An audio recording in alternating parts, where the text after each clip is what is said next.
قبول دارم کار تو آخر زمان سخت، گناه زیاده، به پیر به پیغمبر. هنری که من و شما داریم میکنیم اگر جلو گناه خودمون میگیریم، اون کسایی که زمان جنگ این کارا کردن نمیتونست برخیش. فاصله من و شما تا گناه 20 ثانیه است. وی پی ان رو بس کرد، تموم شد. الان وی پی ان نمیخواد تو سرچ هست همینجوری میره بالا. فاصله من و شما تا صرف یه سری گناه ها یه تلفن ساقیه میاره در خونه. تو با این شرایط با استادی گناه نمی کنی؟ خیلی مردی. فاصله من و شما تا گناه 20 ثانیه است. تو با این شرایط با استادی گناه نمی کنی؟ خیلی مردی. پناه بر خدا، پناه بر خدا از این مقایسه. خودتو بذار جا خدا. یه همچین آدمی چند میخری؟ خیلی میارزه. برای همین روایت هست پیامبر خطاب به امیرالمومنین فرمود یا علی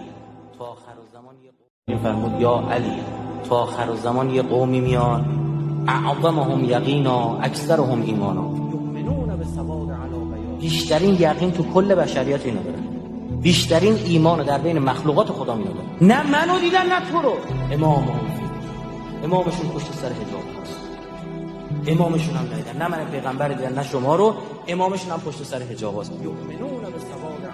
یؤمنون بالسواد علی بیاض. به سیاهی روی سفیدی یعنی نوشته. به کاغذ ایمان میارن. اینا میخونن من کنتو مولا فاز علی و مولا ایمان میارن. اون بی پدر چشم چه پیغمبر بود ایمان نیاورد.